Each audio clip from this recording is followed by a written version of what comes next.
আচ্ছা, রাখি বন্ধন কি শুধুই ভাই বোনের মধ্যেই সীমাবদ্ধ? ইতিহাস কি বলছে? কিভাবে রাখি বন্ধন উৎসবের সূচনা? এই উৎসবের সঙ্গে রবি ঠাকুর কিভাবে জড়ালেন? চলুন রাখি পূর্ণিমার আজকের এই শুভ দিনে একবার ফিরে দেখি। শ্রাবণ মাসের পূর্ণিমা তিথিতে রাখি বন্ধন উৎসব পালন করা হয়।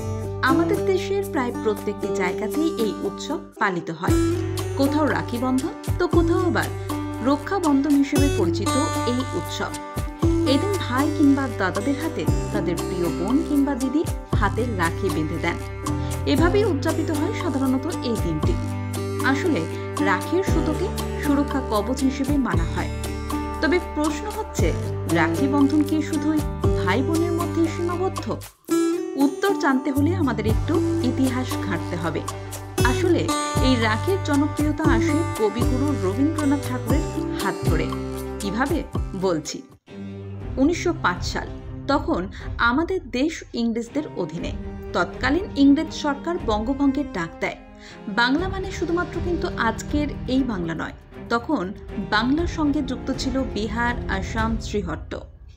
ব্রিটিশ ভারতের সেই সময় ভাইসরয় ছিলেন লর্ড কার্জন। কার্জন চেয়েছিলেন ধর্মীয় বিভেদ ডেকে বাংলার বিদ্রোহীদের দমাতে, কিন্তু তা হতে দেননি রবি ঠাকুর। ওই বছর 16ই আগস্ট রাখি পূর্ণিমার দিন রবি ঠাকুর শুধু ভাই বোনেদের মধ্যে রাখি বন্ধনকে সীমাবদ্ধ না রেখে ডাক দেন সাম্প্রদায়িক বন্ধনের। রবি ঠাকুরের ডাকে সাড়া দেয় সব সম্প্রদায়। বাংলায় সে বছর ব্যাপক সাড়া ফেলে দেয় রাখি বন্ধন উৎসব। সাম্প্রদায়িক বিভেদ ভুলে সবাই সবার হাতে বেঁধে দিল রাখি, আর এতেই এলো জয়। অবশেষে রদ হয় বঙ্গভঙ্গের পরিকল্পনা। তাই শুধু ভাই বোনের মধ্যেই রাখি বন্ধন উৎসব সীমাবদ্ধ বলাটা বোধহয় ঠিক হবে না। ভালোবাসা, শ্রদ্ধা ও সুরক্ষা বন্ধন হিসেবে রাখি যে কারোর হাতেই বাঁধন। এবার আসুন জেনে নিই এই রাখি বন্ধন উৎসবের সূচনা কিভাবে হয়েছিল।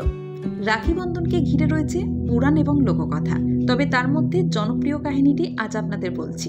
শিশুপালের যখন 100 অপরাধ সম্পন্ন হয়, তখন তাকে বধ করতে উদ্যত হয় শ্রীকৃষ্ণ। যুদ্ধ চলাকালীন শ্রীকৃষ্ণের তর্জনী কেটে যায়, অঝরে ঝরে পড়ে রক্ত। সেই রক্ত তৎক্ষণাৎ বন্ধ করতে দ্রৌপদী তাঁর ক্ষতস্থানে শাড়ির আঁচল ছিঁড়ে শ্রীকৃষ্ণের আঙুলে বেঁধে দেন। এই দেখে শ্রীকৃষ্ণ দ্রৌপদীকে রক্ষা করার প্রতিশ্রুতি দেন। এরপর যখন ধৃতরাষ্ট্রের সভায় দ্রৌপদীর বস্ত্রহরণ হয়, তখন শ্রীকৃষ্ণ তার লজ্জা নিবারণে এগিয়ে আসেন। এই ঘটনা আমাদের সকলেরই কম বেশি জানা, কিন্তু যেটা অজানা তা হলো এরপর থেকেই, অর্থাৎ এই পৌরাণিক কাহিনী অনুযায়ী রাখি বন্ধনের সূচনা হয় বলে মনে করা হয়। কেমন লাগলো আজকের এই ইনফরমেটিভ ভিডিওটি? জানাতে ভুলবেন না কিন্তু কমেন্ট করে।